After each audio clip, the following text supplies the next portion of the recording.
So in this we'll discuss about the business model canvas of Noris Digitals. हमने business owner से contact करके questions कुछ पूछे थे और ये बीएमसी फिल किया था. फ़र्स्ट ऑफ़ ऑल हमने उनसे उनकी वैल्यू प्रपोजिशन पूछी. तो उन्होंने बताया कि वो सेल्स जनरेट करते हैं, सेल्स लीड जनरेट करते हैं और अपॉर्चुनिटीज़ जनरेट करते हैं बिजनेसेस के लिए, लाइक आईटी सास companies and coaching and consulting financial services in companies. और वो क्लाइंट हंटिंग के लिए जिन कंपनीज़ को प्रॉब्लम आती है वो नोरिस डिजिटल उनको हेल्प करता है और उनको क्लाइंट प्रोस्पेक्ट जनरेट करके देता है और बिजनेसेस के बिहाफ पे क्लाइंट से मीटिंग सेट करवाता है. और फिर सेकंड हमने उनसे उनके कस्टमर सेगमेंटेशन के बारे में क्वेश्चन किया, जिसमें उन्होंने बताया कि वो एक B2B इंडस्ट्री ये B2B इंडस्ट्री हैं, तो ये टारगेट इंडस्ट्री पे ज़्यादा फोकस करते हैं बजाय कस्टमर सेगमेंटेशन के. और इनकी टारगेट इंडस्ट्रीज़ होती हैं coaching and consulting, financial services, marketing and advertising and etcetera. And then we asked him about the channels जिनमें इन्होंने बताया कि इनकी लिंक्डइन, इनके मतलब चैनल्स में लिंक्डइन आ जाता है, और सेकेंडली ईमेल कैंपेन्स आ जाती हैं, और third referrals, word of mouth आ जाते हैं. जैसे कोई भी कंपनी इनको रेफ़र करती है कोई और कंपनी के लिए.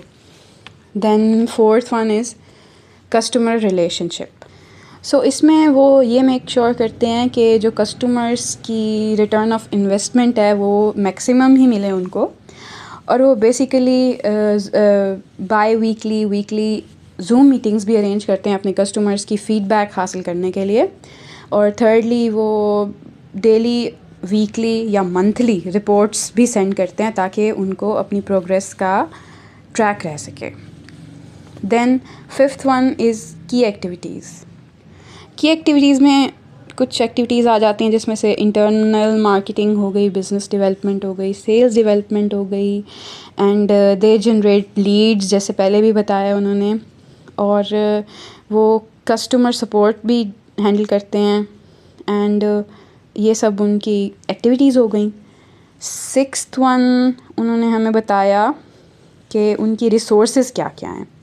की रिसोर्सेज में सबसे पहले उनका आ जाता है ह्यूमन रिसोर्स. जैसे उनका ह्यूमन टैलेंट, उनके पास 10 to 15 एम्प्लॉयज़ हैं जिनमें हर एम्प्लॉय की अपनी एक्सपर्टीज़ हैं.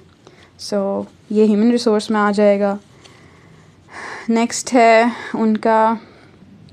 उनके टेक्नोलॉजी एंड टूल्स आ जाते हैं, जिसमें से मतलब वो जो सॉफ्टवेयर्स वगैरह जो यूज़ करते हैं, जो वेबसाइट्स हैं उनकी, जो वो टूल्स यूज़ कर रहे हैं, जो उनके लैपटॉप वगैरह हैं.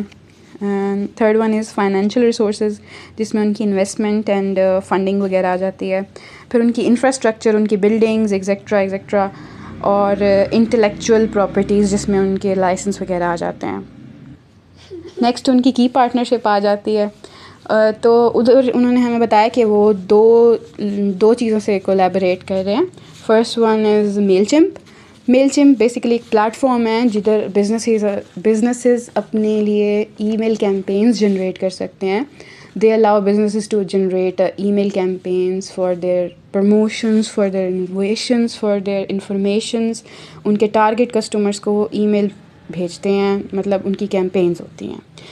और second one is open phone basically उनको एक वेबसाइट या एक अकाउंट दे देता है जो कि एक इंटरनेशनल नंबर होता है, जिससे आप अपने क्लाइंट्स को डील कर सकते हैं, कांटेक्ट कर सकते हैं वया ईमेल, कॉल्स और text etcetera. So next one is cost structure में उनकी एम्प्लॉयज़ की सैलरीज़ आ जाती हैं, जितने भी वो एम्प्लॉयज़ को पे कर रहे हैं. सेकंड उनका ऑफिस रेंट आ जाता है, as they have the rental property. और उसके बाद उनके इलेक्ट्रिसिटी एंड इंटरनेट बिल आते हैं. फिर उनकी कस्टमर रिलेशनशिप मैनेजमेंट में जो कॉस्ट आती है, एंड यही सब आता है उनका. इसके अलावा cost structure for the softwares जो उनकी सॉफ्टवेयर्स पे कॉस्ट आती है।